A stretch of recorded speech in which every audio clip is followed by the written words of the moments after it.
Have you ever felt like you've lost everything?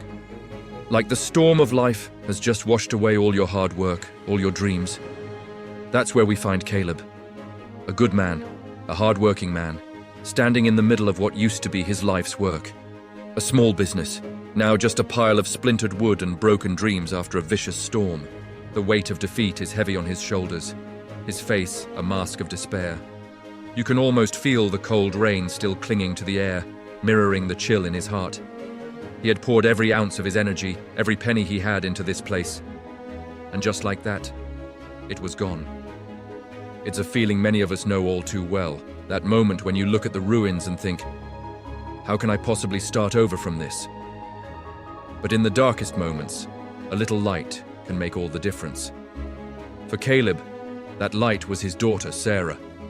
She came to him, not with pity, but with a strength that seemed to defy the destruction around them.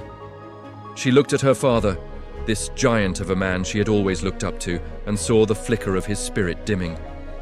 So, she reminded him of his own words, the very lessons he had taught her since she was a little girl.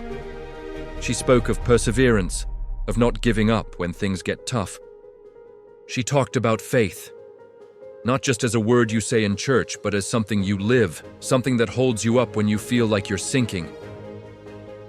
"Dad," she said, her voice steady, "you taught me that storms make trees take deeper roots. You taught me to build on a foundation that can't be shaken." Her words were like a spark in the darkness. They didn't magically fix the broken building, but they started to mend his broken spirit. He looked at his daughter, saw the faith in her eyes, the faith he had instilled in her, and realized he couldn't give up.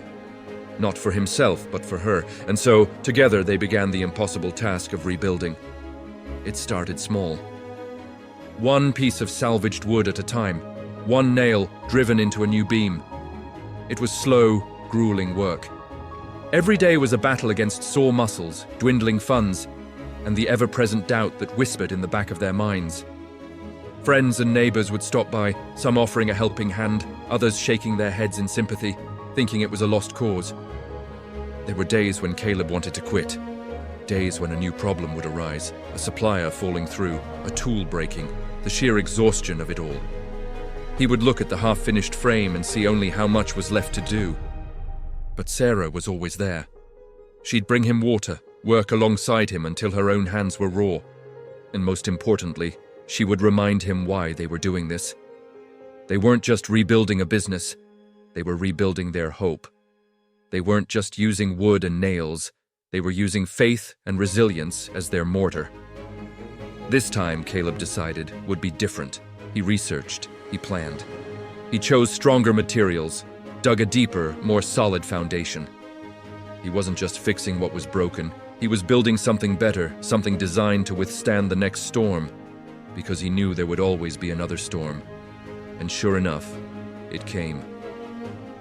The sky turned a dark, angry gray. The wind howled with a familiar fury, and the rain began to lash against their new structure. For a moment, Caleb's heart stopped. He and Sarah stood inside, listening to the storm rage outside. The old fear crept back in.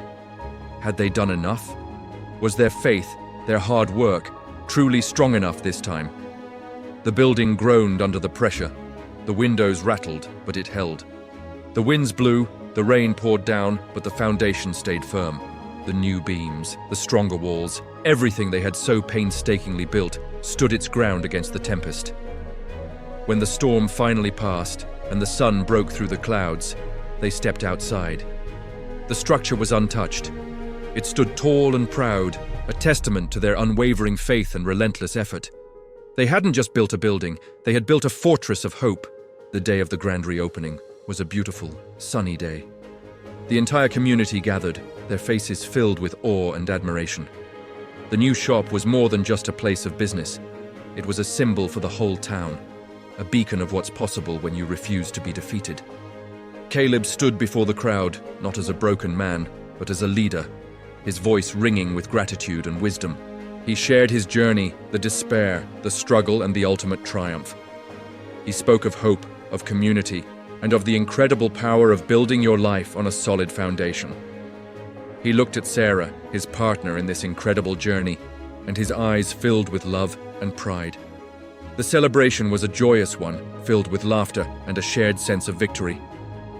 As the day came to a close, a magnificent sunset painted the sky in hues of orange and purple, casting a warm glow on the new building and the happy faces.